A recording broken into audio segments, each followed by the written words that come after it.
तो परमेश्वर आपके जीवन में अपनी इच्छा को पूरी करने के प्रति संपूर्ण रूप से समर्पित हो जाता है। यह समर्पण कोई सर्वसाधारण नहीं है।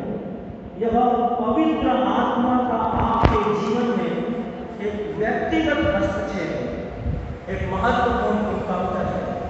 सोचिए कि कैसे परमेश्वर आपके जीवन को छुएगा। जब तक आप उसको जानते नहीं, आप उसको पहचानते नहीं, आप उसको सुनते नहीं, आप उसके बारे में कुछ समझते नहीं।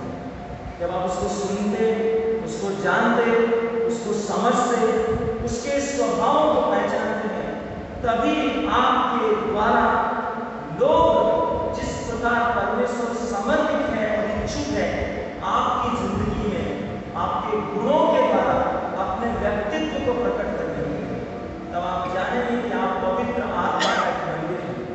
बाइबल बहुत सुंदर तरीके से कहती है प्रोफेट पौलुस के द्वारा। वचन कहता है, क्या तुम नहीं जानते?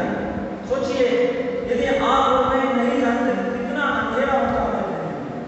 परमेश्वर का वचन कहता है, क्या तुम नहीं जानते तुम्हारा शरीर जिस देह में तुम चलते फिरते बात करते घूमते फिरते हो, यह पवित्र आत्मा है।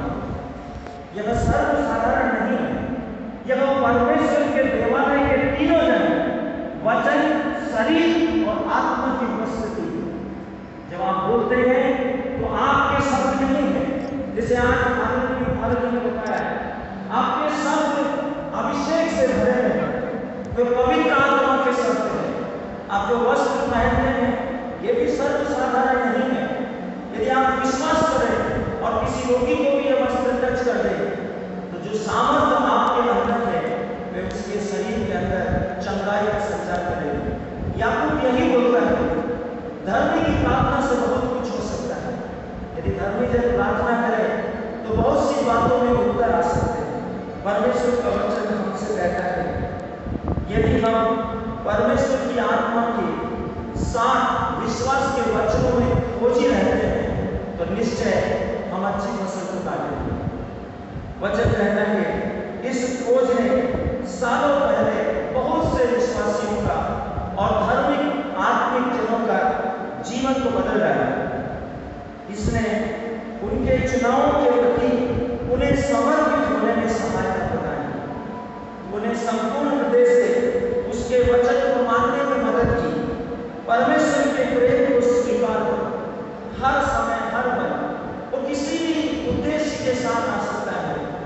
वह एक कृपा के साथ आ सकता है, वह एक घटना के साथ आ सकता है, वह एक संघर्ष के साथ आ सकता है, वह एक दुख के साथ आ सकता है।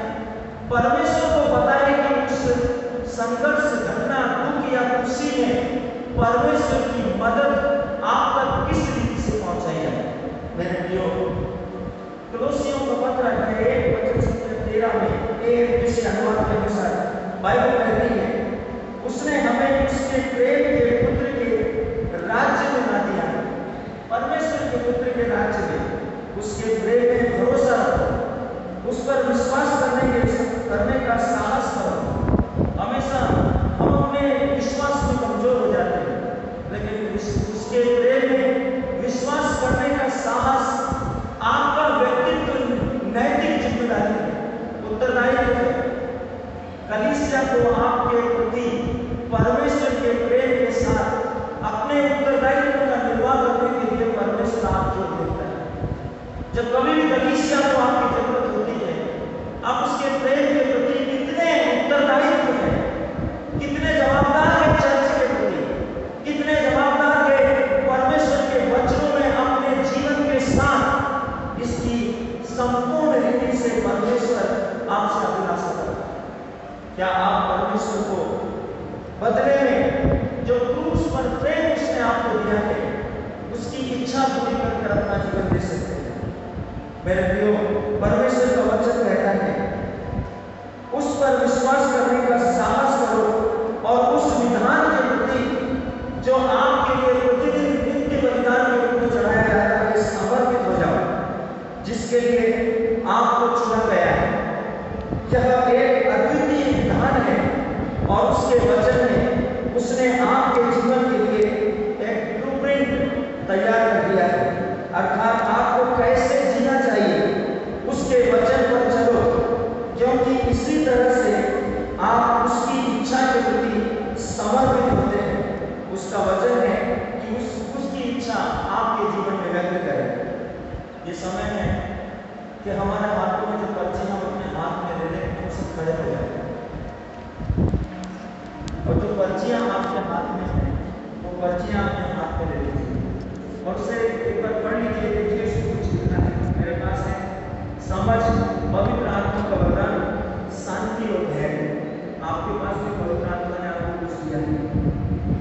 अपनी आंखें बंद कीजिए और मेरे पीछे बोलिए, प्यारे पिता, प्यारे पिता, हमेशा आपकी इच्छा को करने के लिए मुझे आपकी आत्मा के द्वारा बलवंत करने के लिए आपका धन्यवाद। मैं केवल आपके लिए जीता हूँ। अपने जीवन के लिए आपकी योजनाओं और उद्देश्यों के लिए पूरी तरह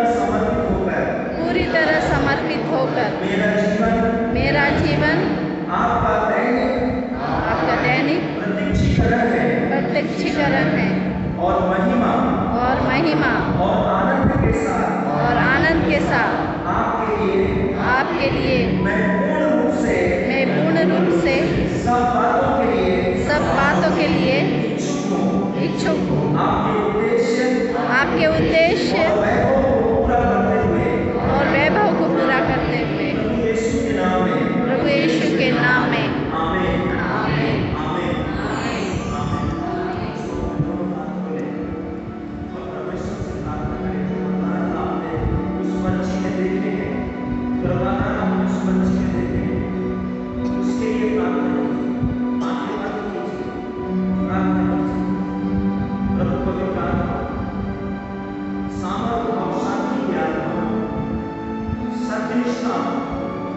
और परमेश्वर के वचन के ज्ञान की आत्मा, बुद्धि की आत्मा, समझ की आत्मा, दया की आत्मा, कृपा की आत्मा, अनुग्रह की आत्मा, चंगाई की आत्मा, अन्य भाषा